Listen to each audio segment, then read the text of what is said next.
সংঘ জননীকে আমার শতকোটি প্রণাম, উপস্থিত ভক্তবৃন্দদের আমার শতকোটি প্রণাম জানিয়ে আমি কিছু অল্প কথা বলবো, কারণ সময় হয়ে আসছে, সবাই বাড়ি ফিরবে। আর আধ্যাত্মিক জগতের কথা বেশিক্ষণ নেওয়া যায় না, তা আমরা প্রায় 2 ঘন্টার দিকে এগিয়ে চলেছি। বেদান্ত সোসাইটি দাঁড়িয়ে আছে কিন্তু অনুভবের উপর। কি অদ্ভুত ব্যাপার, আমি যে কথাটা তুলে ধরার চেষ্টা করব। যার আজকে জন্মদিন পালন করা হচ্ছেন তিনি কৃষ্ণানন্দজির শিষ্য ছিলেন। কৃষ্ণানন্দজি আমরা জানি পুরুলিয়ার রাকাব জঙ্গলে 25 বছর ধরে সাধনা করেছেন। এই সাধনাটা এমন গভীর ছিল, তিনি সবসময় সমাধিস্থ থাকতেন ওই জঙ্গলের মধ্যে। তিনি যখন উত্থিত হতেন সমাধি থেকে, তখন তার ভক্তরা ওই গাছের ডালে খাবার ঝুলিয়ে আসতো, সেই খাবার তিনি খেতেন। যদি সমাধি না ভাঙত তিনি খেতেন। কিন্তু সেখানে ওই সমাধি আধ্যাত্মিক জগতের সেরা জিনিস, শ্রেষ্ঠ জিনিস। সেখানে কিন্তু ঠাকুর তাকে দেখা দিয়ে বললেন, গালাগাল দিলেন রীতিমতো, যে তোমাকে সমাধিস্থ থাকলে হবে। আমি গালাগালিটা বললাম, সবাই জানে তোমাকে সমাধিস্থ থাকলে হবে না।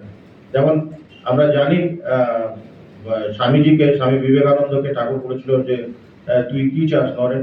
বলছে আমি সুখদেবের মতন সমাধিস্থ থাকি।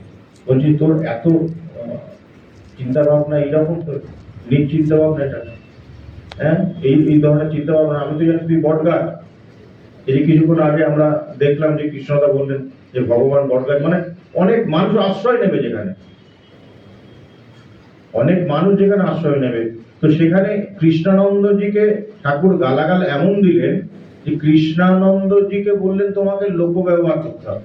তো তিনি যদি লোক ব্যবহার না করতেন, আজকে আমরা এই দিনটা পেতাম না। আজকে যে আমরা পালন করছি এই দিনটা পেতাম না, কেন তিনি লোক ব্যবহার না করলে আমরা পবিত্রানন্দজিকে পাই না। পবিত্রানন্দজিকে না পেলে আমরা ভগবানকে পাই না।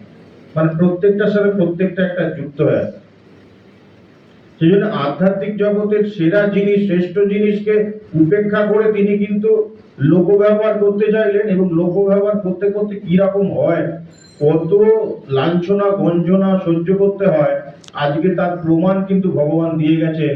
তিনি 8 বার আক্রান্ত হয়েছেন মানুষের কাছে। কিসের জন্য? তিনি আধ্যাত্মিকতা দিতে গিয়ে, মানুষকে আধ্যাত্মিকতা দিতে গিয়ে তিনি বারবার আক্রান্ত হয়েছেন। কেন? মানুষ বেশি ভালো হয়ে যাচ্ছে। কেন? যখন ভগবান 56 বিতে থাকতেন, তখন যে ছেলেমেয়েরা সব এসেছিল, তাদের বাবা মারা মানে চিন্তিত হয়ে পড়ছে। কিসের জন্য? না আমার ছেলেমেয়েরা বেশি ভালো হয়ে যাচ্ছে, বেশি ভালো আমরা চাই।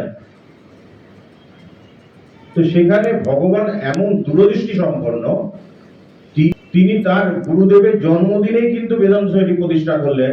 মানে যতদিন পৃথিবীর বুকে বেদান্ত সোসাইটি থাকবে, ততদিন পবিত্রানন্দজি থাকবে, ততদিন ভগবান বেঁচে থাকবেন।